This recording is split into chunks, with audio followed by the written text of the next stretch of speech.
શું કોળી સમાજ ફરી એકવાર આંદોલન કરશે? થોડા સમય પહેલા ભાવનગરના મહુવામાં બગદાણાના કોળી સમાજના આગેવાન નવનીત બાલદિયા પર જે ઘટના બની હતી તેના કારણે કોળી સમાજ એક જોવા મળ્યો હતો. નાના ઘેરા પ્રત્યાઘાત ગુજરાતભરમાં પડ્યા હતા. ત્યારે હવે રાજકોટના ક્રાઇમ બ્રાન્ચના ડીસીપી વિવાદમાં ઘેરાયા છે, જેમાં કોળી ઠાકોર સમાજના યુવકને ઢોરમાર મારવામાં આવ્યો હોય અને જે ક્રૂરતાની હદ વટાવી હોય તેવા આક્ષેપો આ કોળી યુવકે કર્યા છે.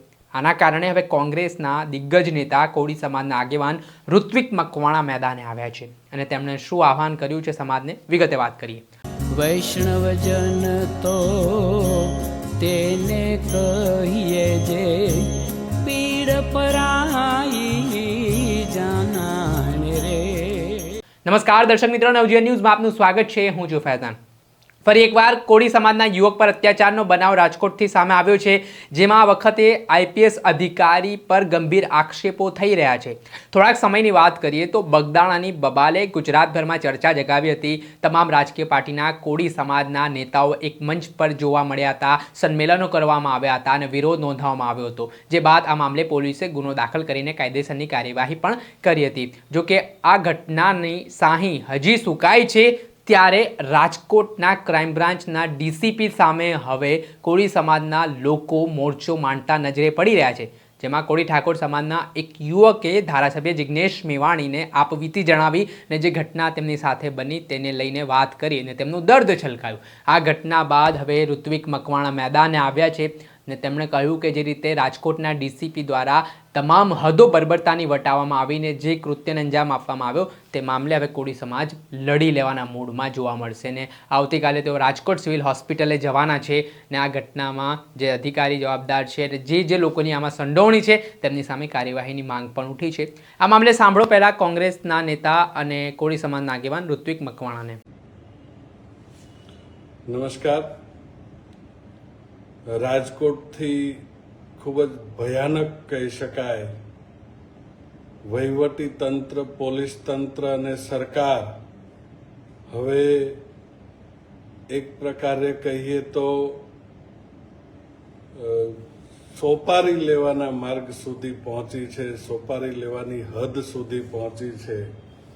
એક સમયે જે કામ ગુંડાઓ મવાલીઓ કરતા એ પ્રકારના કામ આજે બિલ્ડરો કે ભૂમાફિયાઓના ઈશારે સરકારની સૂચનાથી રાજકોટનું પોલીસ તંત્ર કરી રહ્યું હોય એવી ભયાનક પરિસ્થિતિ ઊભી થતી જાય છે.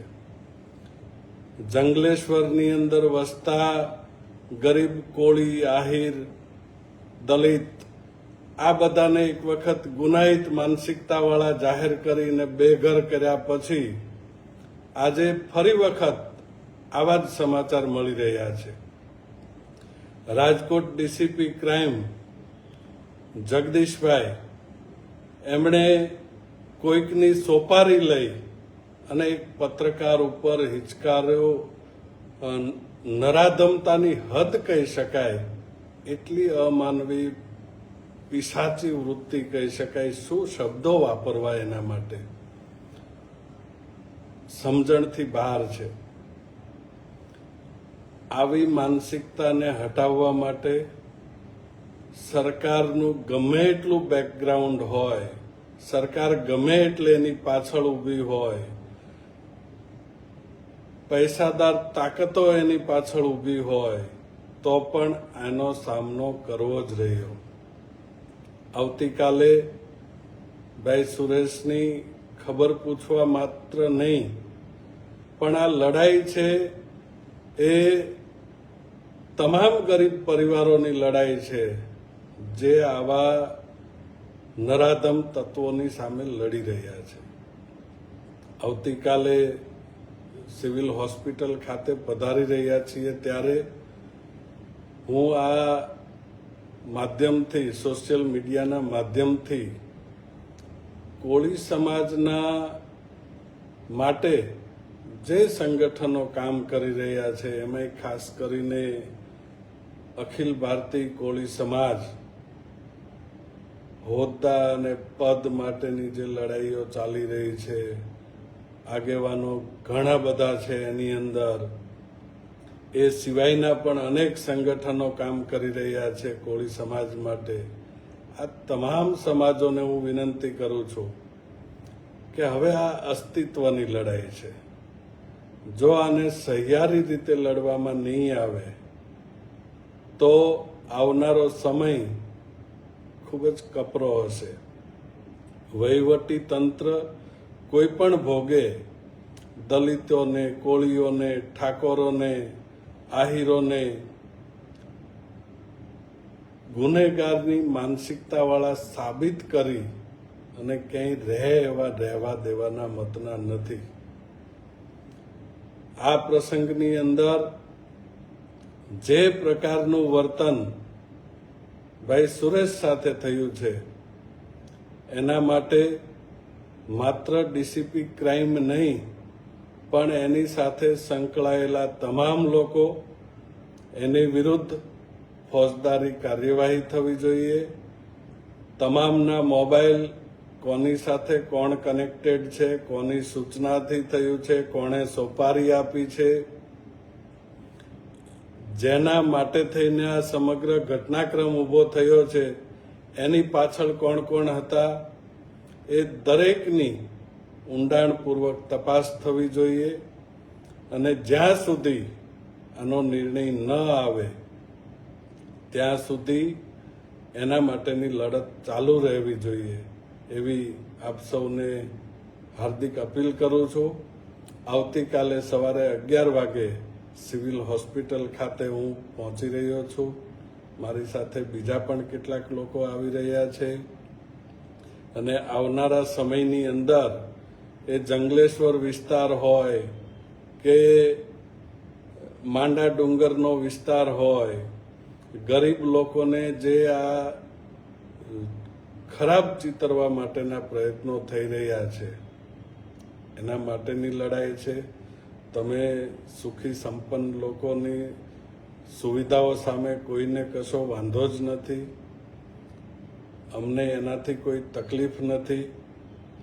પરંતુ એનો અર્થ એવો ન થાય કે વહીવટી તંત્ર અને સરકાર નવા યુવાનોની સોપારી લઈ અને જે કામ ગુંડાઓનું છે, તમે જે વાત જંગલેશ્વર વિસ્તારના લોકો માટે કરી રહ્યા હતા એ જ વસ્તુ આજે ડીસીપી ક્રાઇમ પોતે કરી રહ્યા છે. તો તમે જે ગુનેગારોની વાત કરો છો એ ગુનેગારો, માનની ગૃહમંત્રીશ્રી, આપને કહેવા માંગુ છું કે તમે જે ગુનેગારોના માટે થઈ અને જંગલેશ્વર વિસ્તાર સાફ કરાવવાનો પ્રયત્ન કર્યો અથવા વાત કરી, આજે તમે ખુલાસો કરો કે ડીસીપી કચેરી પાડવા જઈ રહ્યા છો. ડીસીપી કચેરી પણ એ જ કામ કરી રહી છે જે તમે જંગલેશ્વરના લોકો માટે કહેતા હતા. ગુનાખોરીનું કામ, ખંડણીખોરીનું કામ, એ જ કામ આજે આપની ડીસીપી કચેરી કરી રહી છે. વહેલામાં વહેલી તકે ડીસીપી ઉપર, એના સ્ટાફ ઉપર, એની સાથે જોડાયેલા તમામ લોકો, એને સોપારી આપનારા લોકો, આ તમામની તપાસ થાય અને તમામ ઉપર કાયદાકીય ધોરણે કાર્યવાહી થાય. અઠવાડિયાની અંદર આ તમામને પકડવામાં આવે. એના ઉપર નિયમ અનુસારની જે કાર્યવાહી કરવાની હોય એ તમામ પ્રકારની કાર્યવાહી કરવા માટે હું આહવાન કરું છું. આપણે સાંભળ્યા કોળી સમાજના આગેવાન ઋતિક મકવાણા. તેમનું મોટું નિવેદન સામે આવ્યું છે અને જે ફરી એકવાર કોળી સમાજ પર અત્યાચારનો બનાવ બન્યો છે, યુવાને જે ગંભીર આક્ષેપો લગાવ્યા છે તેના કારણે રાજકારણ ગરમાયું છે. દર્શક મિત્ર, આવા જ નવા વિડીયો સાથે આપણે માહિતગાર કરતા રહીશું, એટલે નવજીવન ન્યૂઝ જોતા રહો.